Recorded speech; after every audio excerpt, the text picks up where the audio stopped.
திருச்சியில் உள்ள மலைக்கோட்டையில் தாயுமானவர் என்ற சிவன் இருக்கார். அவருடைய பெயரின் அர்த்தம் தாய் போல காப்பாற்றும் சிவன். ஒரு நாள் ஒரு கர்ப்பிணி பெண் குழந்தை பிறக்க போற நேரம் நெருங்குதுன்னு தன் அம்மாவை நம்பி மலைக்கோட்டைக்கு வந்தாள்.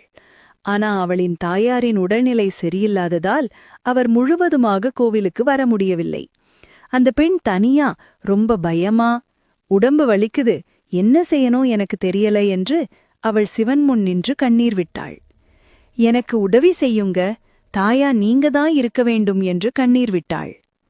அந்த நேரத்துல யாரோ ஒரு பாசமான கை கொண்டு அவளை பிடித்து பாதுகாப்பாக குழந்தையை பெற்றுக் கொடுத்தார்.